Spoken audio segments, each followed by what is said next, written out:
आज हम लोग देखेंगे कि पुलिस के बाद जो कोर्ट की भूमिका होती है, आप सबको ज्ञात होगा आज के वर्तमान परिवेश में कोर्ट की अत्यंत ही महत्वपूर्ण भूमिका होती है, रोल होता है। ऐसा इसलिए क्योंकि दिनानुदिन क्रमशः कालक्रमेण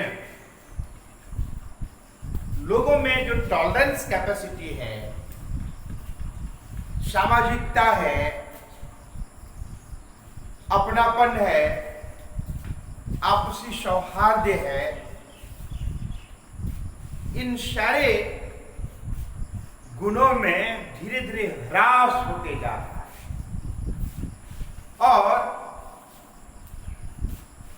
और अधिक चाहने की जो लिप्सा है, पिपासा है, तृष्णा है, इसमें व्यक्ति मानवता को खो देते हैं। यही कारण है कि किसी न किसी विधि से सामान्यतया व्यक्ति चाहते हैं हम आगे बढ़ें, बेहतर जीवन हो, अच्छी दौलत हो। तो इन बातों को ध्यान में अर्थ को जरूरत से ज्यादा इंपॉर्टेंस देने के कारण सामाजिकता, लौकिकता, आपसी सौहार्द, अपनापन, एकता, इन सारी बातों की जो भावना होती है उसमें कमी आती जाती है। व्यक्ति का यदि वश चले तो संपूर्ण देश को ही अपने में संभाले। इसलिए कोई भी व्यक्ति अनुचित तरीके से जो नियम के विपरीत है, एक दूसरे पर दबाव न डाले, एक दूसरे का शोषण न करे, इन तमाम बातों पर नजर रखने के लिए न्यायपालिका अत्यंत ही महत्वपूर्ण रोल अदा करती है। न्यायपालिका में हम लोग पहले भी चर्चा किए हुए हैं, सुप्रीम कोर्ट से लेकर के high courts, district court, subordinate court, जितने भी कोर्ट हैं, सबों की पद्धति एक है, एक विधान है। सुप्रीम कोर्ट के दिशा निर्देशन में हाई कोर्ट्स और तमाम कोर्ट्स कार्य करता है। संविधान में वर्णित नियमों का अक्षरशः पालन कराने का कार्य, संविधान के रक्षक का कार्य, ये सारे कार्य जो है कोर्ट का ही है। और सरकार में तथा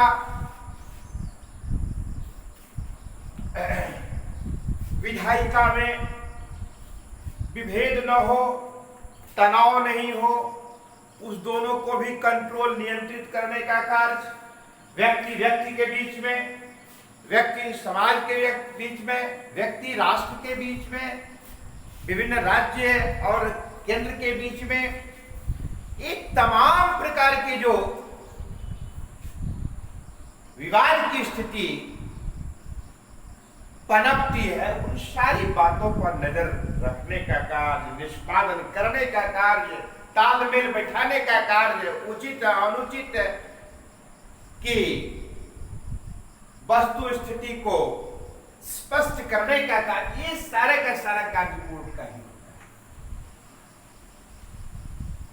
तो इसलिए आज के परिवेश में खास करके लोकतांत्रिक शासन प्रणाली में मानो न्यायपालिका बेहद महत्वपूर्ण स्थान रखती है। तो कोर्ट में इन दो प्रकार का सामान्यतया कोर्ट होता है। एक है जो सिविल कोर्ट के रूप में जाना जाता है डिस्ट्रिक्ट के अंतर्गत। अब ये सिविल कोर्ट क्या है, इसको हम लोग हिंदी में दीवानी अदालत कहते हैं, न्यायालय कहते हैं। ऐसे तमाम मामले, ऐसे तमाम मुकदमे जो धन से संबंधित हो,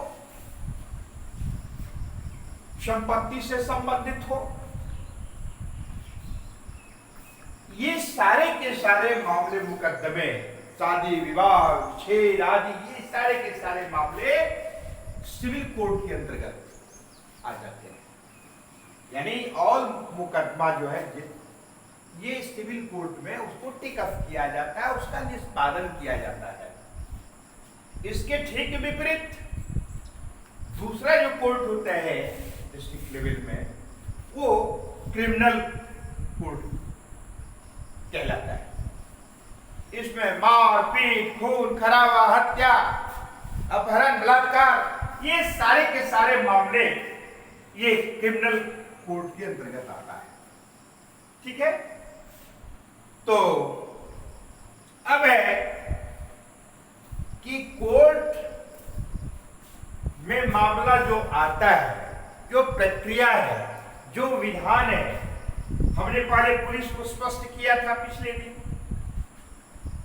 क्या कहा था कि किसी भी प्रकार का ऑकरेंस होता है, घटना घटती है, विवाद होता है, समस्या आती है, तो व्यक्ति भागे भागे कहां जाते हैं? पहले पुलिस स्टेशन जाते हैं, थाना जाते हैं, पुलिस यानी ऑफिसर इंचार्ज से मिलते हैं और वो अपने बयान वहां पर व्यक्त करवाते हैं, नरेट करते हैं, लिखते हैं, बोलते हैं इन सीक्वेंस, यानी सिलसिलेवार ढंग से किस किस प्रकार की घटना, किस किस तरीके से, किस स्टेप से क्रमशः घटना घटी, और उसको नोट करने के बाद उस पर साइन कराने का कार्य करते हैं। तो उसको डायरी मेंटेन किया जाता है कि ये फर्स्ट इंफॉर्मेशन रिपोर्ट, और फर्स्ट इंफॉर्मेशन रिपोर्ट के आधार पर पुलिस चार्जशीट तैयार करती है। ठीक है, और chargesheet according to the basis of the chargesheet court take any notice, यानी चार्जशीट के आधार पर कोर्ट क्या करता है? तो संबंधित व्यक्ति को नोटिस करता है, उसको हम सम्मन कहते हैं। आप लोग गांव घर में सुनते होंगे कि फलना के नाम से सम्मन हो गया, यानी कोर्ट ने सूचना दी है कि भाई आपने, आपके ऊपर इस प्रकार से इल्जाम है, इस प्रकार का मामला है, आप अपने बचाव में क्या पक्ष प्रस्तुत करना चाहते हैं, इसके बारे में उन्हें नोटिस किया जाता है। और उसके बाद यानी कोर्ट में हाजिर होने के लिए सूचना रहता है। फिर भी यदि वो संबंधित व्यक्ति नहीं पहुंचते हैं तो उसके ऊपर कोर्ट वारंट जारी करता है। ठीक है, एक विशेष प्रकार का आदेश जिसके तहत संबंधित व्यक्ति को, मुजरिम को हर हाल में कोर्ट में उपस्थित होना होगा। नहीं होने पर क्या करना है? तो नहीं होने पर फिर उसके विरुद्ध कुर्की, जब्ती आदि का विधान होता है। तो इस प्रकार की प्रक्रिया है। तो इसीलिए इस टॉपिक में आप देख रहे हैं कि police, the role of police and the court.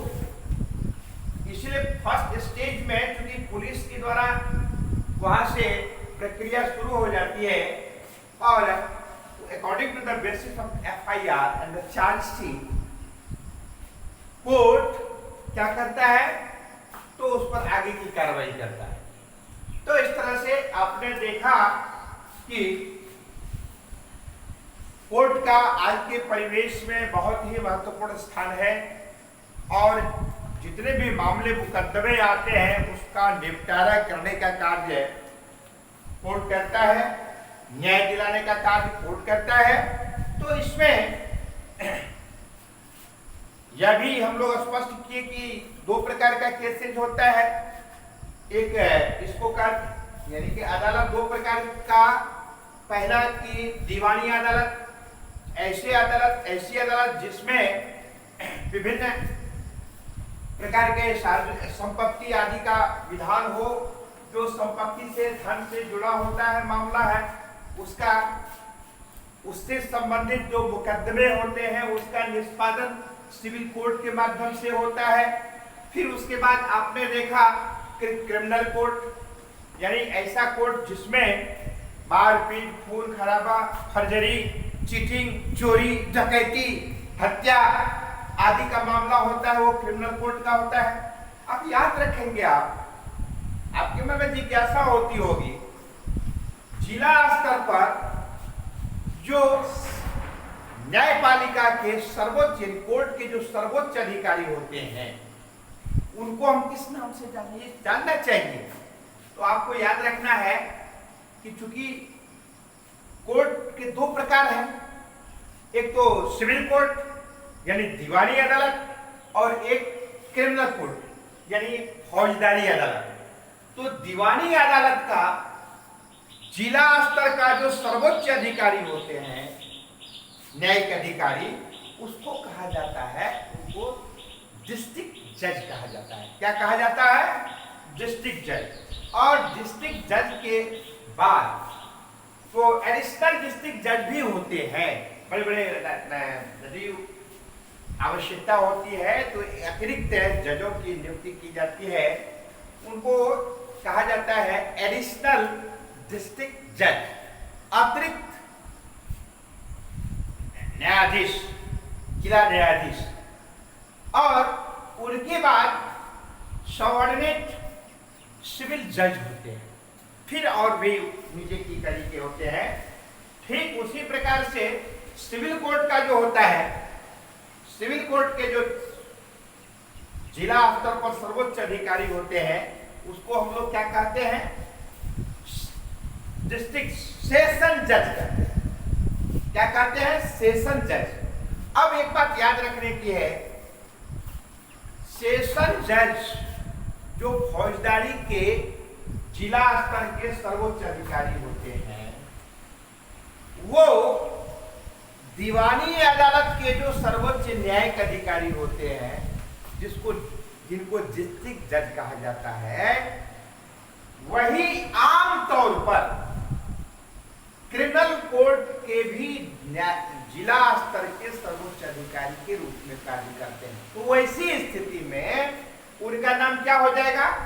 District and session जज।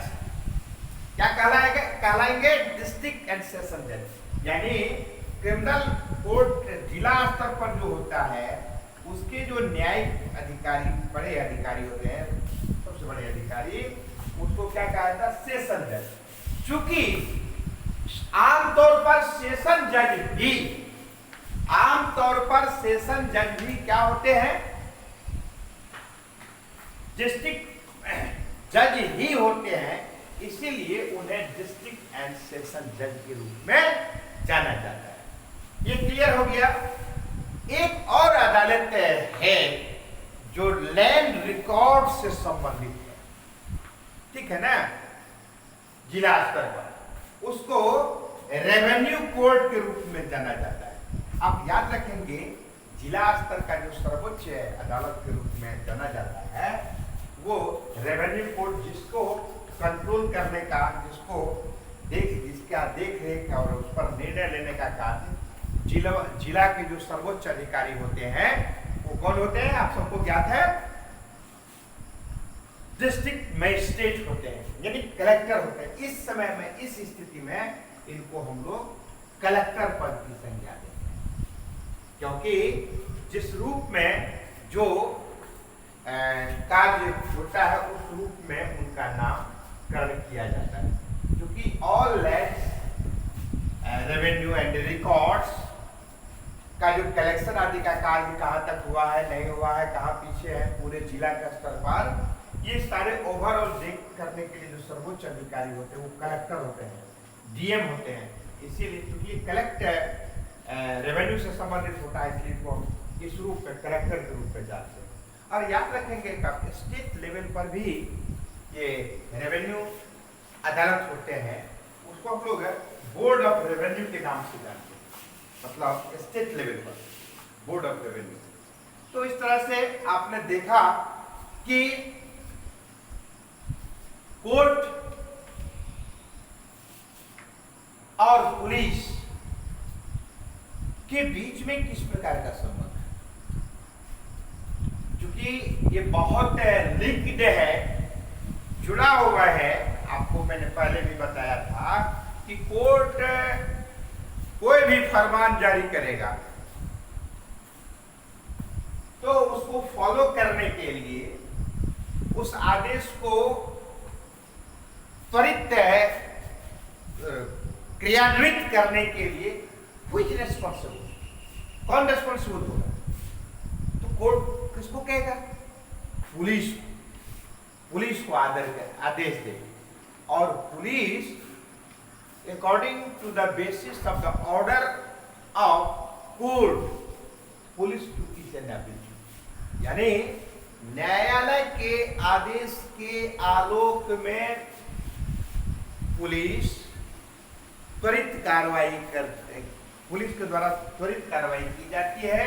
संबंधित व्यक्ति को गिरफ्तार किया जाता है, इंफॉर्मेशन रिपोर्ट किया जाता है, चार्जशीट तैयार किया जाता है, फिर समन होता है, उसके लिए पकड़ धकड़ किया जाता है, वारंट होता है, कुर्की जब्ती होती है।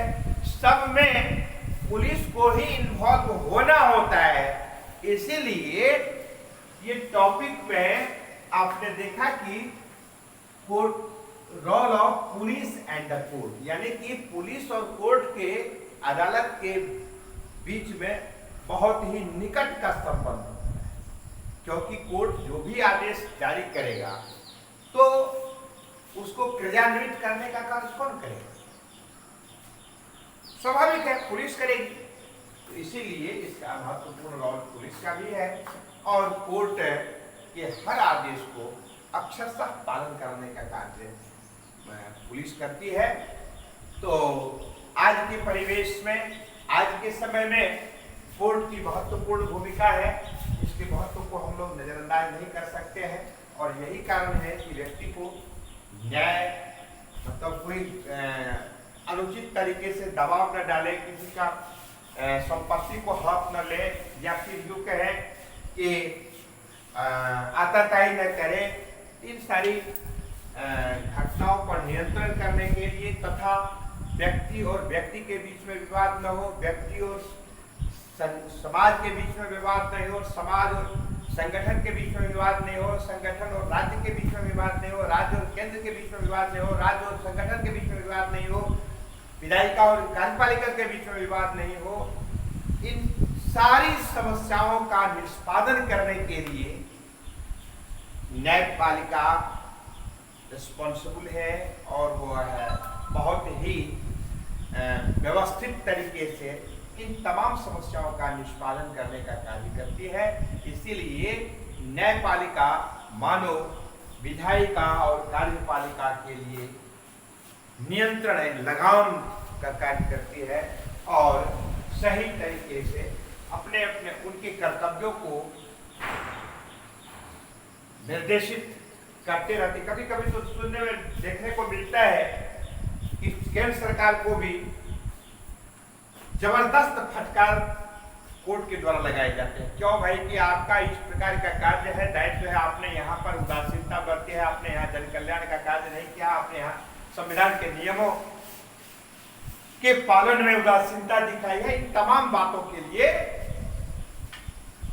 कोर्ट के द्वारा केंद्र की सरकार तक को फटकारने का कार्य, दिशा निर्देशित करने का कार्य न्यायपालिका करते हैं, और न्यायपालिका का जो आदेश होता है अंततः सरकार को उन आदेश को मानना होता है, अन्यथा समस्या, गंभीर समस्या उत्पन्न हो जाएगी। क्योंकि कोर्ट का कार्य यह है, संविधान में वर्णित नियम और जो नियम बनाए जाते हैं विधायिका के द्वारा, उनको अक्षरशः पालन कराने का कार्य न्यायपालिका का है, और इसमें न्यायपालिका कहीं भी कोई कोताही नहीं करती है।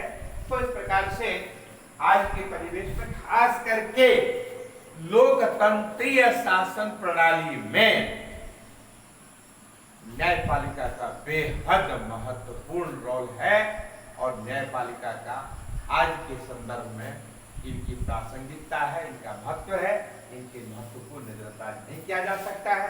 अब इसमें जो शेष कुछ छोटा छोटा पॉइंट्स है पब्लिक प्रोसिक्यूटर से, क्योंकि आप लोग को अष्टम क्लास में बहुत संक्षिप्त रूप से इस पर जानकारी दी गई है, तो आगे की कक्षा में जब आप जाएंगे और डिटेल्स में जानकारी लेंगे। तो आज की कक्षा में इतना ही। धन्यवाद।